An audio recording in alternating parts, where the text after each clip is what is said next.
Sup peeps, my name's Ian. I sell books on eBay. Wee bit of a mad rush this morning, so let's take a quick look at the orders. First up, we have a hardcover copy of Atonement by Ian McEwan. That went for £7.99. Next, we have a favourite, one that you always pick up when you see Julia Donaldson, a bundle of 6 Julia Donaldson books, and they went for a total of £15.79. Next, a wee bundle of 5, and within that, one that sells all the time. I picked up another 2 copies of Donna Tartt's The Secret History at the weekend, and one of them sold already as part of this bundle. So we'll get a bit of Hemingway, Donna Tartt, as I said, Sebastian Fox, Jeff Vandermeer, and Melvin Burgess. So the 5 of those went for £15.65. So not a lot of orders, but a lot of them at a reasonable value. Next, we have one of the dummies, Tax for Dummies, and that went for £15 exactly. So the dummies books, I say some of them aren't worth much, but the odd one gets you a wee bit more than average, so it's always worth taking a look at them when you see them out in the wild. Right, next, 3 Cassandra Clare. What have we got? City of Glass, City of Fallen Angels, City of Ashes. Books 2, 3 and 4. There's a couple of different editions of this, so it's quite important, I have discovered, to make sure that it's clear which editions they are based on the spine, because people will be collecting these for a reason, and when they line up, they line up. So £9.99 for those 3 there. Last night I was in the process of dismantling my ranking listings to take out all the hardcovers and put them into bundles, and as I was doing it, one of them sold. Coincidence is great. Went really cheap because I think I put it out on offer, but £5.84 for that, which is fine on its own because it's well under the 2 kilos to post, even though it's a hardcover, so I'll still make a little bit of money on it. Next is one that I just picked up at the weekend and got listed, and as ever I listed it below what everyone else was asking because some of them were priced ridiculously high, which meant that it sold really quickly. £15 for that. It's a Star Wars, something to do with the Jedi. Star Wars The High Republic Chronicles of the Jedi. So yeah, that seems to be really popular, sold really quickly. I'd say 25 pence into £15. I could have got more money for it, but I'd rather make that £10 just like that than hang on to it for a few months in the hope that somebody will pay more. Next up, we have Battle Tactics of the Civil War by Paddy Griffith. Again, picked this up a couple of weeks ago, and that's it sold now for £7.99. And last, another bundle. So 5 copies of The Family Upstairs by Lisa Jewell and 5 copies of The Midnight Library by Matt Haig. Bit of an unusual order, but that usually just means that somebody's buying them for a reason. Either it's a reading group, or it's to resell, or something along those lines. And the 10 of those books went for £21.64. Couple of comments, one of them a question that I just wanted to go over in today's video as well. The first one is about the new eBay regulatory operating fee, which let's just get to the right comment. I'm always so prepared.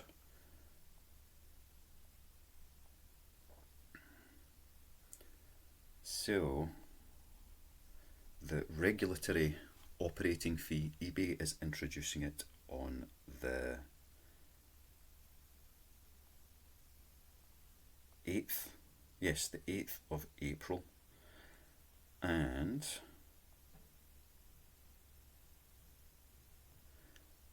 they're going to charge you more money. It's as simple as that.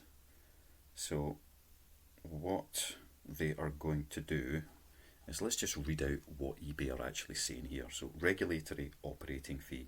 From the 8th of April 2024, we're introducing a new regulatory operating fee that will apply to all sales from listings in the following sites: UK, Austria, Belgium, France, Italy, Ireland, Netherlands, Poland, Spain, Switzerland. So UK, for most of you guys, that's going to be the relevant one there. The regulatory operating fee is calculated as a fixed percentage rate of the total amount of the sale, which includes the item price, postage, taxes, and any other applicable fees, and is subject to VAT. So what it's been applied to is the same as all the other final listing fees. They don't just take, if you sell something for a fiver and charge £10 postage, they're not charging you the fees on the fiver, they're charging you the fees on the £15 in total. So that's why I charge $3.99 for postage when it costs me £3.29 to sell it, because eBay are going to take 12, 15, 20% of that as well as part of their fees. So to get £3.29 in money in to actually pay for the postage, you have to charge more, 10% more, 20% more, just to make sure it's covered. So a lot of my stuff goes out on promoted listings, which can be an extra 5, 10, 15% over the basic fee of 11.9% for books. So I have to make sure that I've covered that within that. And this is going to be exactly the same. But what is the calculation behind it? So as soon as they say, right, there's more fees coming on, it's like panic. How's this going to impact your income from your eBay sales? In this case, it's going to be minimal. I did notice this when they announced it on one of their update things at some point in the near past. And I remember at the time looking at the percentage they were talking about, and I didn't give it much more thought, to be honest. But now peeps are asking about it, so let's just have a look and see exactly what it will include. So eBay do provide an example on their help page. So the regulatory operating fee is 0.35% of your sale value. So it's a small amount, but with the VAT on top of that, it goes up to 0.42% of your total sales value. So the example they give is you sell something for £15, you charge £5 shipping, so that's £20 in total.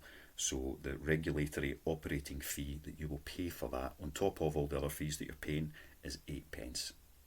So it's minimal. I don't know why they don't just increase their final value fees.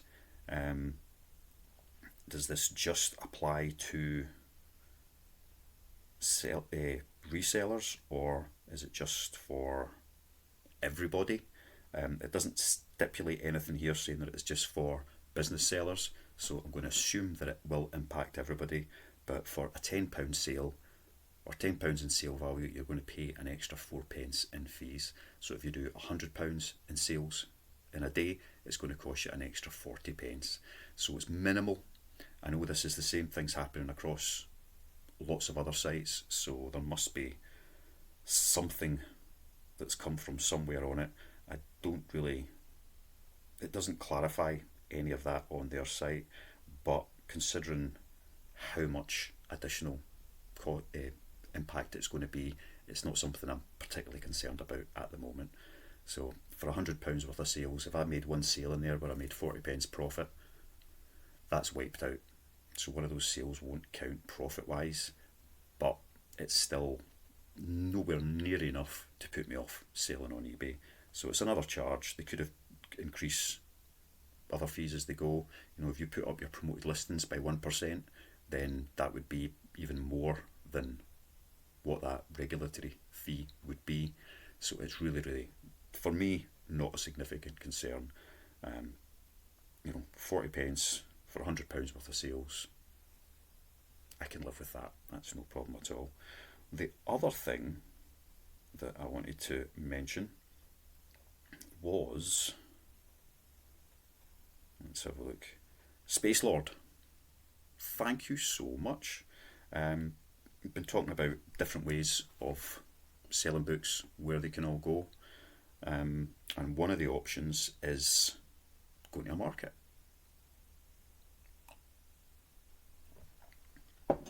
So it's something I've been thinking about for the last wee while. Not to do at the moment because the weather here just now just isn't good for having books outdoors. There's a couple of local market opportunities where it could be quite good. Uh, and Space Lord 1913 has provided a huge amount of information on how they have sold at markets themselves in the past. So Space Lord, I believe you're in Australia somewhere, uh, based on talking about Australian dollars, etc. And the information's really helpful. If you go into the comments for, what was the one? Why do people buy books from me on eBay? So they've given me the advice on that one. It's really, really good. If you're thinking about doing markets or even car boot sales, any of these things, it's probably worth going in and having a wee look and seeing what they're saying about that one. I'll run through it really, really quickly. Pack books in cardboard boxes, spine up, and just put entire boxes in your tables so that people, orientated, so people don't have to twist their neck to read titles. The easier it is for people to browse, and the easier it is to set up, then the more successful you're going to be.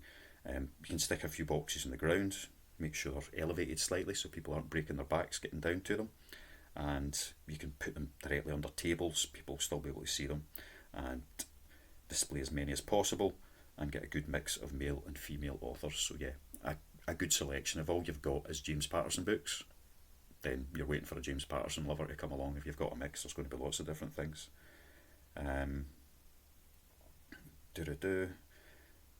Position, get a good position.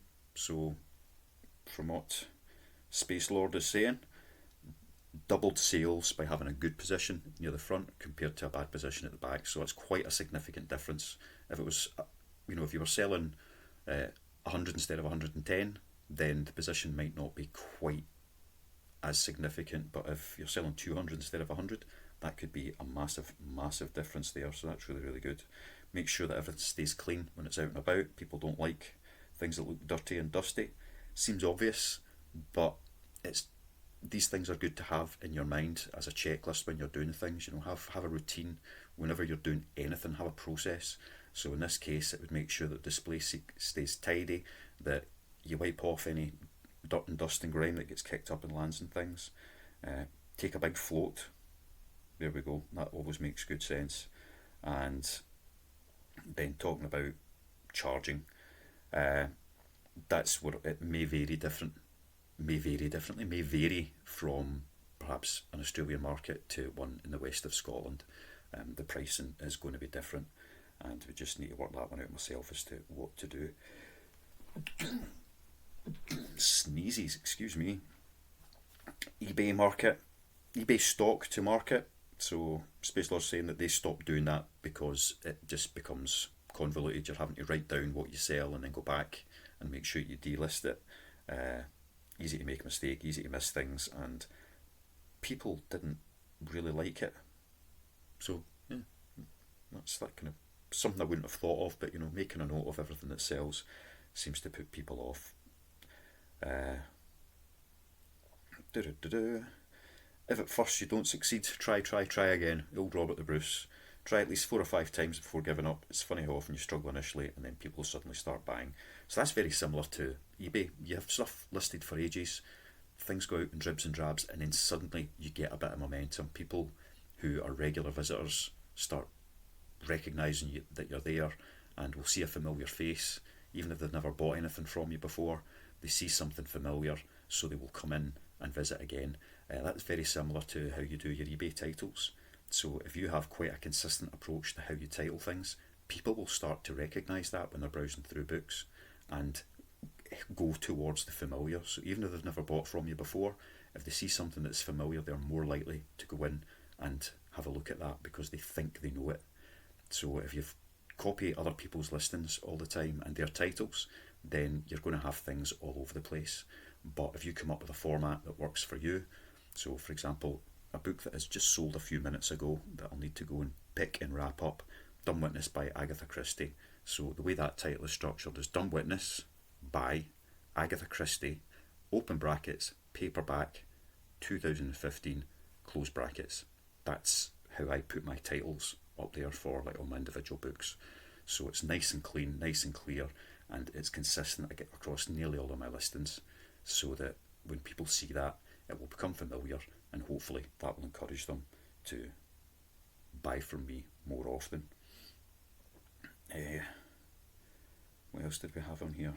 So yeah, that was it. So thanks very, very much for that. That's really, really appreciated. A lot of really helpful information that helps put things in place, understand what the process might be and what I need to do to be able to get into that process and actually make some sort of success about it. Another comment that came up from Edward Zierbowski. I don't know if I'm pronouncing that how you want it pronounced, but Edward, talking about the Nick and Andrea Hills saga. So I was watching a bit of one of their videos the other night where they were talking about it, but I kind of ran out of time, so I had stopped it and moved away, where they are trying to get their eBay account verified. So Nick and Andrea, they're really, really, really worth following and watching if you don't already watch them on YouTube. They're everything sellers, but they really do sell absolutely everything. They've got decades of experience and knowledge doing this, and if you go back through their back catalogue of videos, there's some absolutely fantastic information in there. What's happening to them in the moment, coffee break,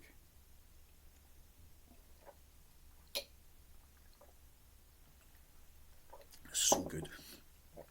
Not so good what's happened to Nick and Andrea. eBay occasionally will put your account or your payments on hold for a couple of days whilst they re-verify your details. So I've gone through that once before myself, where it says, right, payments on hold whilst we're verifying. This could take up to 5-7 days. I can't remember what it was. So I need to put in my company number, send them all those details, send a copy of like a company registration certificate, so on, so forth, and then they go, right, that's fine, and they get it launched again. Nick and Andrea, they're not a limited company, they're a partnership, I believe, which means they just have like unique tax reference for their business, all the usual gubbins that you would get from those tax details, but it's a more difficult thing to verify. So you need to get a lot of documentation with full names, addresses and all sorts of things from HMRC to then present to eBay, or it's not just eBay that do this, it's lots of different organisations, and they will then verify that yes, you are who you say you are, that you're registered, you're paying your taxes, all these other things, and then they release your payments and your account goes back to normal. For some reason, eBay's tripping them up, and it's an automated system. So you send in the information and a wee robot somewhere scans it all and says yay or nay, and it keeps saying nay to them, which means that their payments have been held for, I think it's possibly a couple of weeks now, which if that happened to me, I'd be out of business. I need a daily cash flow coming in to do this at all. If I go a couple of days without the money coming into the account, then there's nothing to pay the postage to send out the stuff that's selling. So if that happens to be, I will have to put the whole thing on hold, shut it down until it's resolved, which means zero income coming in, because without it coming in, there's nothing to send stuff out or get new stock or do any of these things. So it's quite frightening to think that that can happen. I really hope they get it resolved soon, just from a selfish point of view, so that they'll keep up with their reselling business, keep making videos, and I've got something to watch to glean wee nuggets and gems of information from them. With being a limited company, you've got a company number, so your end of year is more complicated, getting all the accounts and everything done. But it does make things like that a bit easier, or at least it has done so far. Touch wood, that nothing trips up with that moving forward. When you've got the limited company, then you just need the company reference number, the company details, rather than all your personal information, because you're not paying your tax as an individual, it's the company that's entangled in all of that. So as long as you provide that information, they verify the company rather than you, which seems to be a wee bit smoother at the moment. But like I say, it's not for everyone, because it does make your end year a bit more complicated in preparing the accounts to be submitted. I'm a very small business, so it's a micro business is what I'm categorised at the moment, so it's not much more than a profit and loss that you need to submit. It is a bit more, but it's not much more. Reasonably straightforward, but the bigger you become, the more complicated that can be.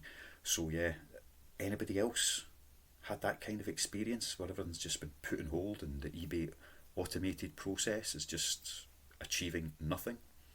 Be interesting to know just how many people that does actually impact, and what kind of impact it can have on your ability to continue as a business.